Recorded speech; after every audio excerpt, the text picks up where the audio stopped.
The problem with honest people is that they are too naive to understand that their opponents will do anything in their power to torpedo whatever does not serve their purpose, and do so come hell or high water, even if the nation as a whole is brought in jeopardy.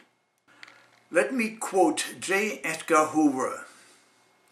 "The individual is handicapped by coming face to face with a conspiracy so monstrous he cannot believe it exists."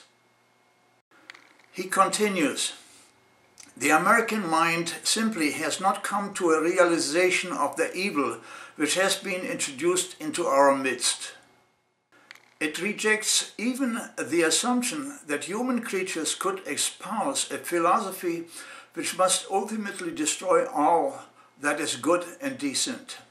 He was quoted in the Elks Magazine of August 1956, and his statements are as valid today as they were then. Take, for example, the Republicans' attempt to torpedo Obama's stimulus package by making it ineffective, increasing the chances of gaining a Senate majority in 2010, a declared goal of John Cornyn, the Texas senator. What the Republicans want are tax cuts, no government spending. Let me see now. For 8 years they have cut taxes and spent like there is no tomorrow, getting us and our kids into a national debt we never had before. Oh yes, I know, the war. I hope you didn't forget that the reason for the Iraq war was pure and unadulterated fraud, the mushroom clouds.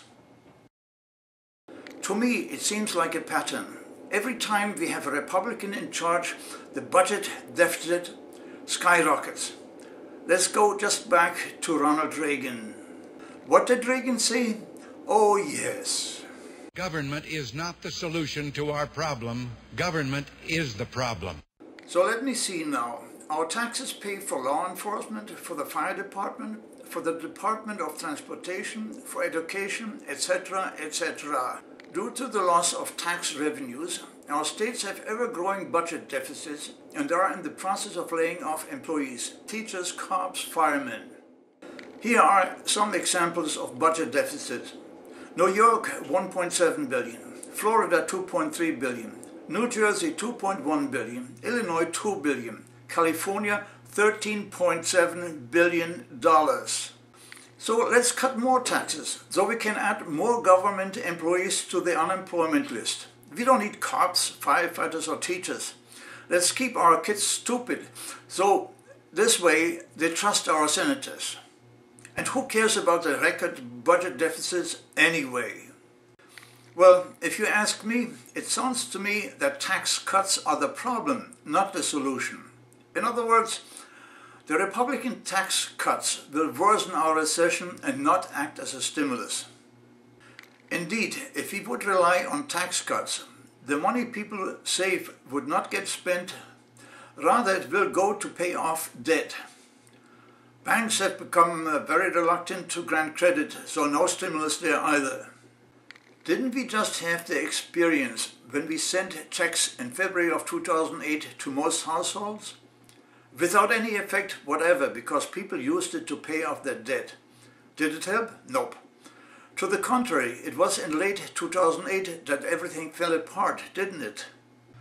The same will happen with tax cuts.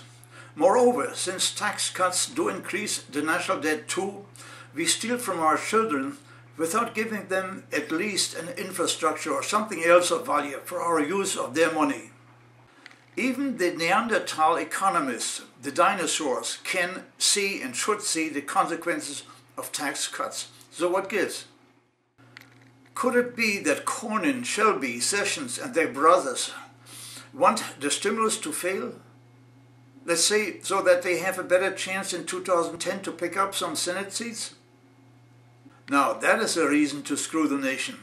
So we can get back to the Bush years and engage in their style of deficit spending.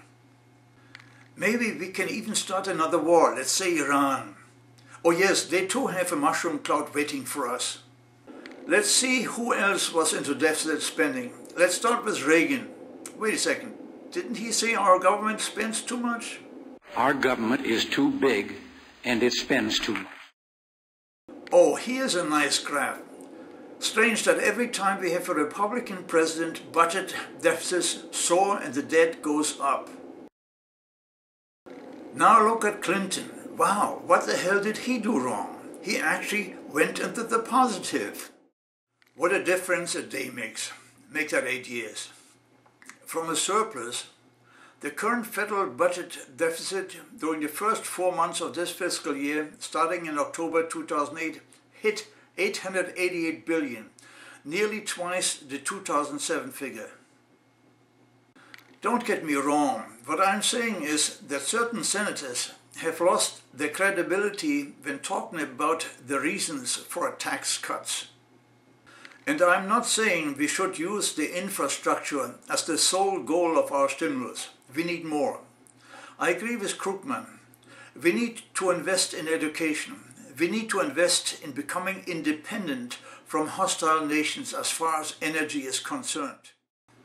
Any stimulus injecting actual money into the economy will eventually create more tax revenues and allow us to pay off the national debt. As it stands, Obama's hope for a bipartisan stimulus package either is naive or will fail with disastrous consequences. Before I go, here's another point. Cornyn blocked Hillary Clinton's confirmation for a day, as he says, because of Bill Clinton's foundation receiving funds from foreigners. Good point, but who's Cornyn to talk? He took money in at least 30 cases over the last 8 years from corporations who had lawsuits pending in Cornyn's jurisdiction at the time. The match between the payment patterns and the litigation timelines strongly suggests a nexus. Mr. Cornyn knows exactly what I'm talking about. Have a nice weekend. Mr. Gorbachev, tear down this wall.